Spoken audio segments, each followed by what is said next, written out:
Question number पहला, in triangle ABC right angle at B, ठीक है, एक ट्राइंगल बना लो आप, और तो याद रखना ट्राइंगल पे जो 90 डिग्री होगी वो किस साइड पे होगी, बी पे, तो यहाँ पे 90 डिग्री रखना, यहाँ पे बी रखना, ठीक है। इसके बाद जो भी आपको साइड का नाम देना वो रख दो, ठीक है। और ए बी की वैल्यू दी है 24, तो आपको यहाँ पे मेंशन कर लेना है ए बी 24, ये 24 सेंटीमीटर हो गया। और बोला है बी सी जो है 7 है, तो आप यहाँ पे रख दो 7। ये क्वेश्चन शायद रॉन्ग है, या किससे मीटर या सेंटीमीटर होगा, ये टाइपिंग गड़बड़ हो गई, तो सेंटीमीटर सेम कर देते, ठीक है। तो आप अपनी बुक में मैच करा लेना, मीटर होगा तो मीटर लिख देना, सेंटीमीटर होगा तो सेंटीमीटर। फिर बोला है कि अगर ऐसा हो तो आप फाइंड करो वैल्यू साइन ए और कॉस ए का। फिर सेकंड स्टेटमेंट साइन सी और कॉस सी, ठीक है। पहले हम क्या है, ट्राइंगल में जब तक तीनों साइड फाइंड नहीं हो जाएंगी तो इन वैल्यूओं को फाइंड करना आसान नहीं हो, ठीक है। तो इनके लिए भी फार्मूला रहेगा, आप याद कर लो पहले, साइन ए इज इक्वल, ठीक है, ये हो जाएगा आपका पी अपॉन एच होता है, ठीक है, ये परपेंडिकुलर अपॉन हाइपोटेन्यूज, ठीक ना। और कॉस ए इज इक्वल होगा आपका बी अपॉन एच, ठीक ना। तो ये फार्मूला आपको याद रखना पड़ेगा, ठीक ना, बेस अपॉन हाइपोटेन्यूज, ठीक ना। तो यहाँ पे हम साइन, अब देखो यहाँ पे देखना यूनिट क्या लिखी, ए लिखा है, ए लिखा रहेगा तो आपको यहाँ पे ए लिखना पड़ेगा, जिसको हम फाइंड करेंगे, ठीक ना। और सेकंड क्वेश्चन करेंगे तो बोल दिया सी को फाइंड करना है, तो फिर ए की जगह हम यहाँ सी रखेंगे और सी को चेंज कर देंगे, सी की जगह ए रख देंगे, ठीक है। चलो तो इस साइड को फाइंड करते हैं। तो पहले गिवन लिख लो आप, क्या क्या गिवन है उसको लिख लेते हैं ना, ठीक ना। तो गिवन में यहाँ पे लिखो, given in triangle ABC, BC is equal 7 centimetre and AB is equal to 24 centimetre, ठीक है। अब फाइंड करना है इस साइड को, तो बाय PGT मतलब पाइथागोरस थ्योरम, फार्मूला लगाएंगे तो AC square is equal to हो जाएगा BC स्क्वायर और प्लस हो जाएगा AB स्क्वायर, ठीक है। इसको फार्मूला को याद रखना है। शुरुआत हम कहाँ से करेंगे, ठीक है।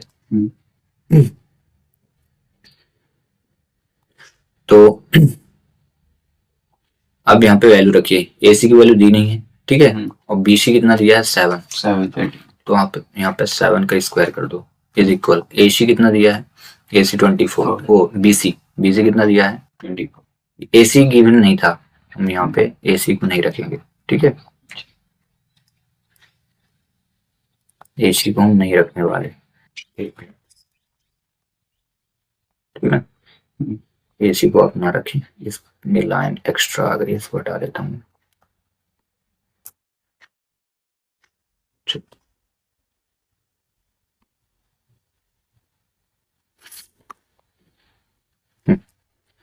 AC गिवन नहीं है, BC की वैल्यू है 7, तो 7 का स्क्वायर, और AB की वैल्यू है कितनी 24, तब आप रख दो 24 का स्क्वायर, ठीक है। AC square is equal to 7 का स्क्वायर 49 और 24 का स्क्वायर 576, ठीक है।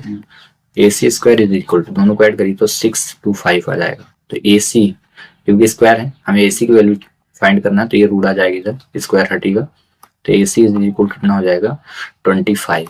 क्यों होगा 25, क्योंकि 6 to 5 का स्क्वायर रूट कितना होता है 25 कितना हो जाएगा सेंटीमीटर। AC की वैल्यू आ गई है, क्या आ गई 25 सेंटीमीटर, समझ में आ गया।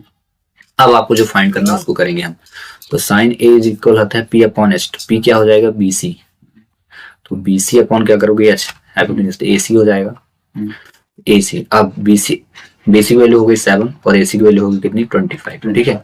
इसी प्रकार आप cos A निकालेंगे, cos A इज इक्वल क्या हो जाएगा AB अपॉन AC, फार्मूला होता है, ठीक ना, B अपॉन H, तो क्या हो जाएगा AB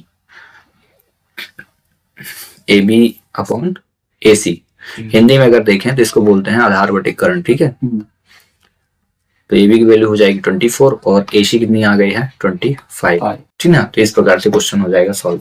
ये पहले का पहला हुआ, इस क्वेश्चन का पहले साइन ए कॉस ए, लेकिन बोला क्या अगले वाले बोल दिया कि साइन सी चाहिए और कॉस सी चाहिए, ठीक ना। तो इसी डायग्राम को हम थोड़ा सा चेंज कर देंगे, ध्यान देना, पहले ही बताया था ना, डायग्राम को हम पूरा का पूरा सेम बनाएंगे और इसके साइड्स के नेम को चेंज करेंगे। फाइंड करना है सी, देखो सी लिखा है ना, तो सी फाइंड करना है तो आपको सी यहाँ लिखना पड़ेगा। जो फाइंड करना होता है उसको यहाँ पे रखते हैं। 90 डिग्री को कभी चेंज नहीं करना है, बी पे बोला तो बी रखना है और ए यहाँ हो जाएगा, ठीक है।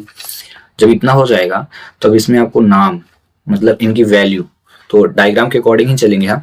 BC देखो ए और बी कितना दिया था 24, तो यहाँ पे भी हम ए बी को क्या रखेंगे 24 सेंटीमीटर। आया समझ में? हमने इससे पहले फाइंड किया बी से ए, ये ए बी हो गया, और बी से सी क्या फाइंड किया हो 7 फाइंड नहीं किया था, गिवन था। तो यहाँ पे जो BC होगा उसको हम रखेंगे, BC यहाँ हो जाएगा 7 सेंटीमीटर। और हमने AC क्या फाइंड किया था 25, तो यहाँ पे आप लिखोगे AC 25, ठीक है।